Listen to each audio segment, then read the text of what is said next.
Alors ça, c'est huge, hein. Pour ceux qui parlent pas italien, ça veut dire que c'est énorme. Mais imaginez, vous avez un Stream Deck, mais vous avez la flemme d'appuyer sur un bouton, et bien laissez les viewers le faire à votre place et prendre le contrôle de votre stream. C'est complètement ouf. Par exemple, regardez ce que ça peut donner sur ma chaîne Twitch quand un viewer récupère une certaine récompense. Ça a fonctionné.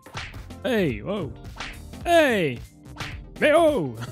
Ça suffit. Tout ça sans intervention de ma part, uniquement en récupérant une récompense via les points de chaîne. Donc le petit programme dont je vais vous parler aujourd'hui fait grosso modo la même chose qu'un Stream Deck, mais en plus il va permettre de communiquer et d'interagir directement avec OBS et donc votre stream.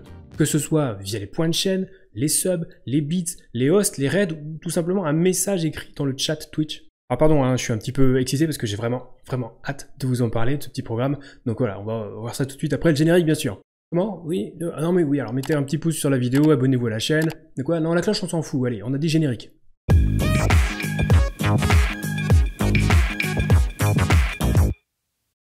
Salut YouTube, c'est Tom, j'espère que vous allez bien. Alors on va passer très rapidement au tuto parce que je sens que vous avez envie de découvrir ce petit programme incroyable qui est au passage, à ma connaissance, le seul à faire ça, en tout cas de façon aussi poussée. Parce que vous allez voir que les possibilités sont juste totalement folles. Alors un point très important, d'abord, sachez que ça ne fonctionne qu'avec OBS Studio, donc ça ne marchera pas avec Streamlabs OBS ou un autre logiciel de ce type, puisqu'il va falloir installer un plugin spécifique. Donc la première chose à faire, c'est on va télécharger quelques petites choses. Alors tout d'abord, le plugin WebSocket pour OBS, le lien est en description de vidéo juste en dessous. En cliquant sur le lien, vous arrivez sur cette page sur le forum officiel d'OBS, puis vous pouvez cliquer sur le bouton Go to Download qui vous emmène sur la page GitHub du plugin, descendez et téléchargez le fichier .exe. Lancez-le et le plugin sera automatiquement installé. Ensuite, on va télécharger YoranBoard. C'est le petit programme qui va nous permettre de lier OBS et Twitch. Le lien est également dans la description de la vidéo. En cliquant sur le lien, ça vous amène aussi sur une page du forum officiel d'OBS. Cliquez une nouvelle fois sur le bouton Go to Download pour récupérer un fichier zip. Ouvrez-le et faites une extraction où vous le voulez, peu importe. Notez que l'archive comprend plusieurs dossiers. Celui qui va vraiment nous intéresser, c'est le YoranBoard Receiver. Les autres étant les applications de type Stream Deck pour PC ou pour Android. Que vous pouvez tester aussi si vous le voulez d'ailleurs, hein, mais je ne les détaillerai pas dans cette vidéo. Là, on va s'intéresser vraiment au receiver. Alors une fois qu'on a téléchargé tout ça, installé, etc., on va pouvoir s'occuper de la configuration initiale. Donc allez dans le dossier où vous avez extrait l'archive juste avant, lancez YoranBoard Receiver.exe. À l'ouverture du programme, vous verrez une fenêtre de configuration. A priori, vous n'avez pas besoin de modifier les ports par défaut, mais on va vérifier quand même. Donc allez dans OBS, dans le menu Outils tout en haut, cliquez sur Paramètres de serveur WebSocket.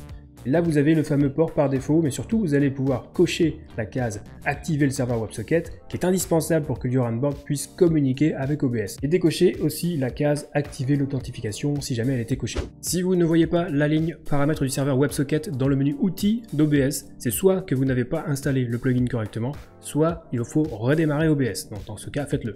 De retour sur YoranBoard, on va cocher également Auto Connect to OBS et Auto Connect to Twitch. Ça permettra d'éviter de devoir tout refaire à chaque fois qu'on lance le programme.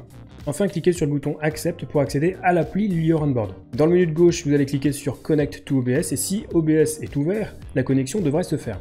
Ensuite, cliquez sur Link Twitch Account, puis sur le bouton Open URL. Et dans la fenêtre de navigateur qui s'ouvre, cliquez sur Autoriser, c'est ce qui va permettre au programme d'avoir suffisamment de droits sur Twitch pour récupérer les infos comme les points de chaîne, les subs, etc. Et pour terminer, afin que l'appli commence à recevoir les infos de Twitch, cliquez sur Connect to Twitch.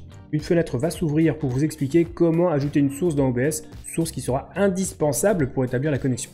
Alors si vous avez du mal avec l'anglais, voici comment faire. Ajoutez tout simplement une source navigateur dans l'une de vos scènes, peu importe laquelle, validez puis cochez la case Fichier local. Cliquez sur Parcourir et allez chercher le dossier dans lequel vous avez extrait l'archive tout à l'heure. Et là, vous verrez un fichier tsltransmitter.html. Choisissez-le, cliquez sur OK pour valider.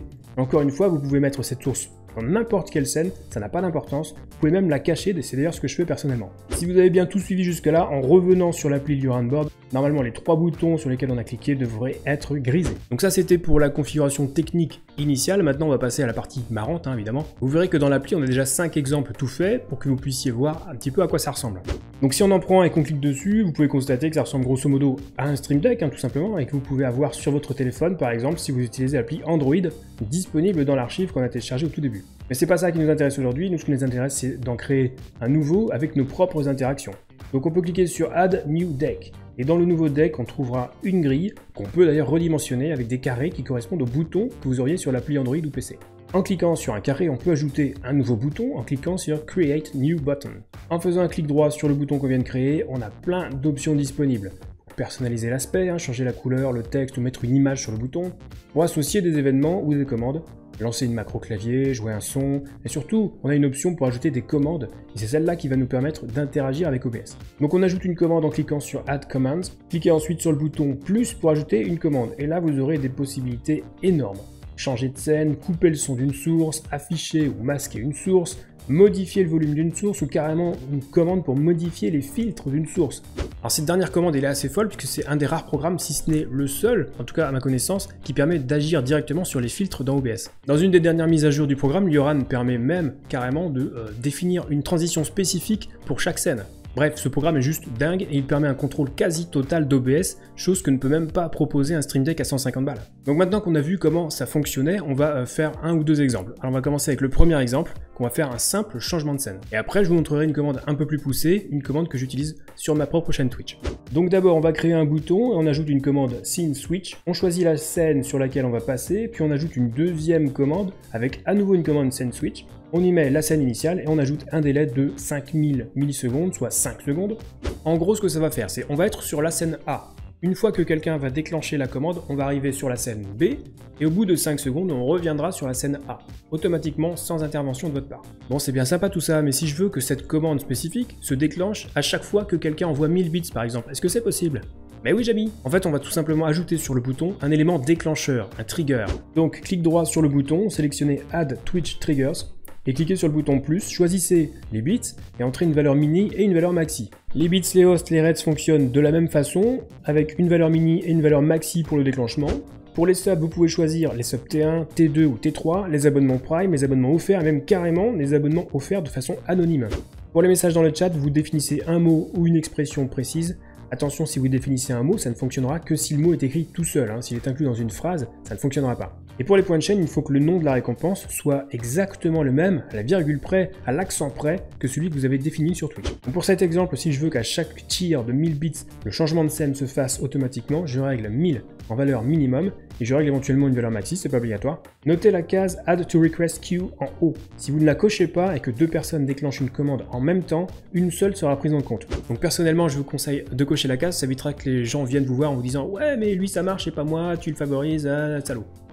Maintenant qu'on a terminé ça, on clique sur Done, puis une nouvelle fois en haut à droite pour sauvegarder les changements sur Done aussi, c'est hyper important. Et voilà, maintenant à chaque nouveau cheer d'au moins 1000 bits, le changement de scène qu'on a configuré se fera automatiquement sans votre intervention. Alors pour vous donner un autre exemple un petit peu plus poussé, je vais vous montrer maintenant une récompense que j'ai mise en place sur ma propre chaîne Twitch qui permet aux viewers de changer mon décor en échange de points de chaîne. Alors en fait, sur OBS, j'ai une scène avec tous les fonds disponibles. J'inclus cette scène dans ma scène Just Chatting et je la mets en arrière-plan. Vous voyez que j'ai 4 fonds différents, mais le truc en plus, c'est que sur le fond violet, j'ai ajouté des filtres de correction colorimétrique. Alors par défaut, ils sont coupés, donc le fond reste violet, mais si j'active le filtre bleu, par exemple, eh bien le fond devient bleu. Pour que les viewers puissent changer le fond, j'ai créé des boutons sur le receveur Lioran Board. J'ai ensuite ajouté des commandes correspondant à l'effet que je voulais obtenir. Par exemple, pour le fond bleu, j'ai ajouté plusieurs commandes qui vont jouer sur les filtres que j'ai appliqués à mon image de fond violet. J'ai ajouté une commande qui active le filtre rendant le fond bleu, puis des commandes pour désactiver tous les autres filtres afin qu'ils ne se mélangent pas. Et enfin, j'ai ajouté des commandes pour masquer les autres sources afin qu'il ne reste que le fond violet avec le filtre bleu. Alors ça paraît peut-être un petit peu compliqué, mais si j'avais pas mis de commande pour cacher les autres fonds, eh bien la modification se serait peut-être fait en arrière-plan derrière un fond déjà actif. Et du coup, la modif n'aurait pas été visible. Et il y en a là-dedans. Donc après avoir fait ça, j'ai ajouté un déclencheur, un trigger, en l'occurrence une récompense en point de chaîne, que j'ai appelé fond bleu sur Twitch et que j'ai donc renseigné sur Lioran Board avec exactement le même nom, c'est important, je le rappelle. Ensuite, je clique sur Done, à nouveau sur Done en haut à droite, et voilà, à chaque fois qu'un viewer récupère une récompense avec les points de chaîne, il peut agir directement sur mon OBS pour changer le fond. Alors, il y a moyen de faire des trucs vraiment très poussés avec cette application, pour peu que vous ayez un petit peu d'imagination. Une des récompenses qui fonctionne bien sur ma chaîne Twitch, c'est la récompense Thug. Il met l'image en pause en noir et blanc avec le même Thug Life. J'ai aussi une récompense à 1 million de points qui vous permet de couper directement le live, on l'a testé en direct et ça fonctionne. Bref, les possibilités sont vraiment folles et je suis très content d'avoir trouvé ce petit programme qui me permet de faire bien plus de choses qu'un simple Stream Deck. Stream Deck que j'utilise toujours, cela dit. Donc j'espère que cette vidéo vous aura été utile. En tout cas, moi j'ai pris un très grand plaisir à vous présenter ce petit programme. Enfin, ça redore un petit peu le blason de Twitch, je trouve, dont vraiment l'intérêt premier est quand même l'interactivité. Si vous voulez voir d'autres exemples, eh bien vous pouvez venir tester tous ceux qui sont dispo sur ma chaîne Twitch dès que je suis en live. Les lundis, mercredis et vendredis soirs, on saura vous accueillir comme il se doit. Et si vous avez des idées originales que vous voulez partager ou que vous n'arrivez pas à mettre en place, eh bien nous vous aiderons si vous rejoignez le serveur Discord Zero Absolute Gaming. Les liens sont en description de vidéo comme d'habitude. Sur ce, c'est la fin de cette vidéo. Moi c'est Tom, je vous dis à très bientôt pour la prochaine vidéo. Et d'ici là, on stream. Dis donc. J'aime pas trop ça, hein. Wow! Je l'ai vu un peu tard. Je l'ai vu, j'avais déjà le pied dedans, hein. Mais bon, c'est pas grave, je repop ici, c'est pas grave.